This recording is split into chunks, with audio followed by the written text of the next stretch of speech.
Magandang araw po mga Kapinoy. Kamusta po kayo? No? Magandang umaga, tanghali, hapon, gabi. Kahit saan parte ng mundo kayo nandun. Ngayon po ay magandang panahon at maliwanag. Palibasa ay bumalik na po tayo sa normal na oras. Hindi na po daylight saving time. At so umatras po ang oras namin. Okay? So normal na po, ngayon sa Pilipinas ay ang agwat po ninyo ay 13 hours dito sa Eastern time, Okay, so kamusta po, Patuloy ang investigasyon diyan sa Kongreso, diyan sa Senado at saka sa House of Representatives. At mukhang parami ng parami ang ebidensyang lumalabas laban kay Sara Duterte, sa dami ng mga ebidensyang lumalabas laban sa kanya noong siya ay namumuno ng Department of Education at pati na rin po dito sa pamumuno niya sa Office of the Vice President. Ito po tungkol sa mga pera ng bayan na hindi niya maipaliwanag kung saan ginastos. Nakakalungkot man po sabihin na itong si Sara Duterte na dating mayor ng Davao na sa tingin ng marami ay naging visionary. Visionary.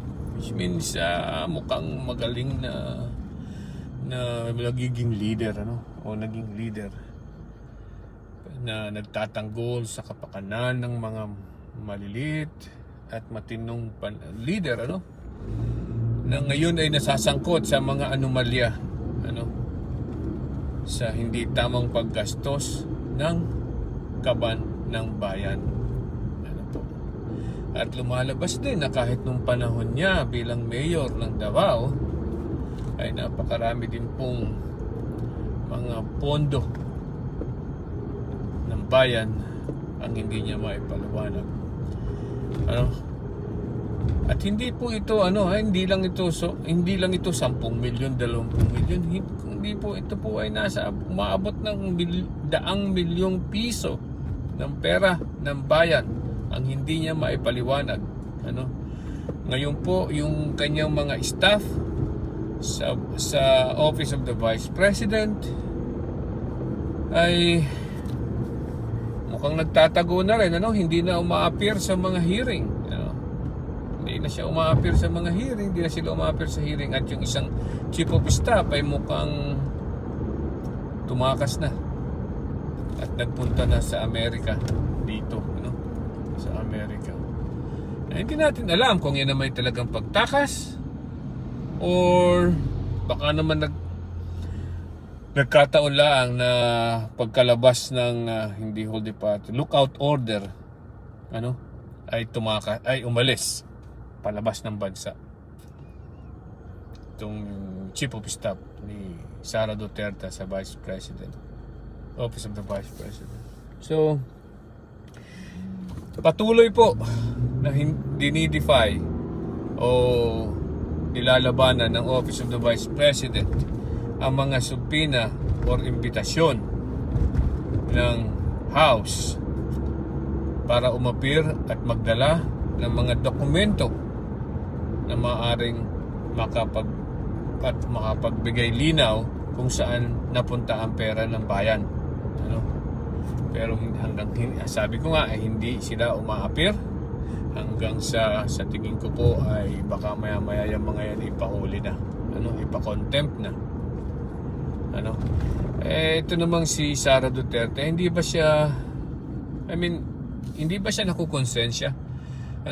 Marami ng tao especially yung mga tao niya sa Office of the Vice President ang nadadamay sa problema niya.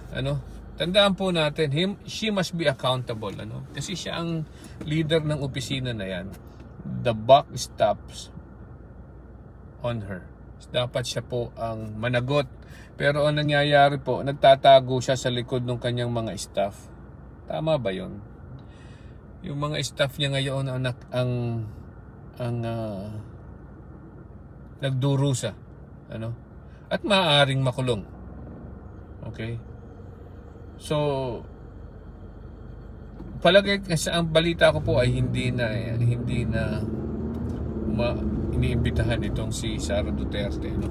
sa Kongreso. Alam niyo kung bakit, kasi nung huli siya nagpunta doon ay hindi nag-swear, so hindi po nanumpa. So anong silbi niya doon, right? Kung hindi papapakinabangan yung kanyang mga sasabihin. Okay, so sa akin po, sa aking palagay lamang, dahil sa gabundok ng ebidensya na hindi niya maipaliwanag ni Sara Duterte kung saan niya ginamit ang pera ng bayan, ay meron lamang po siyang dalawang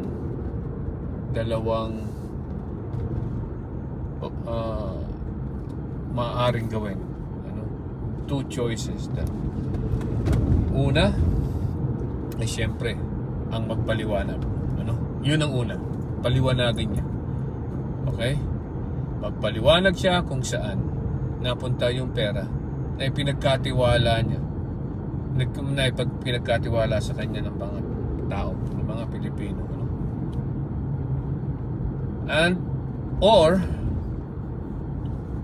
mag-resign na siya.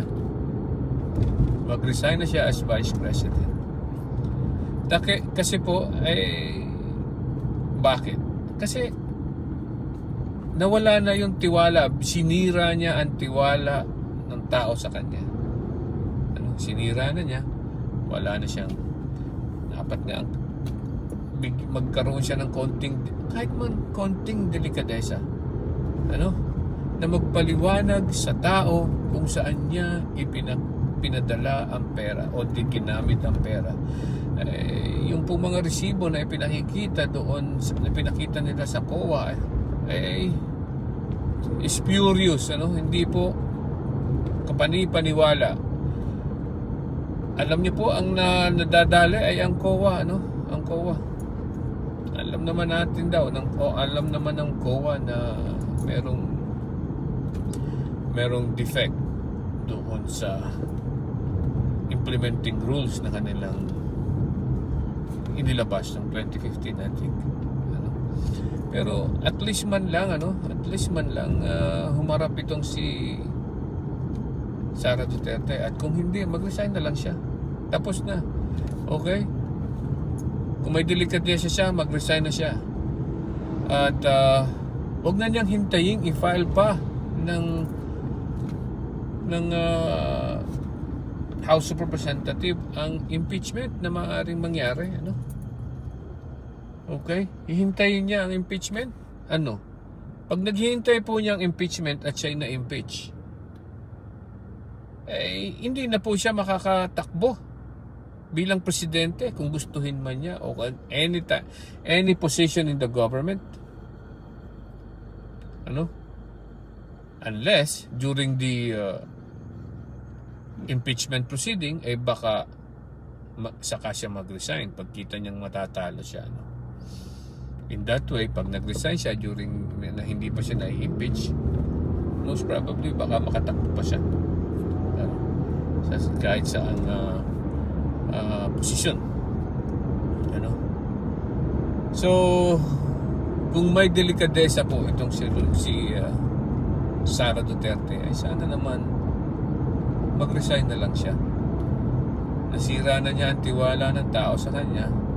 Sa palagay niya ba magtitiwala pa uli sa kanya, or maaaring may mga supporters pa rin siya, pero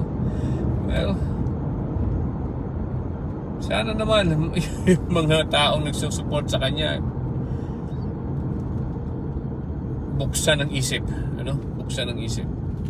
Yun lang naman po ang ating hiling, buksan ng isip at maglagay ng, at pag-isipang mabuti kung tama ba ang kanilang tiwalang ibinibigay sa Vice Presidente sa ngayon.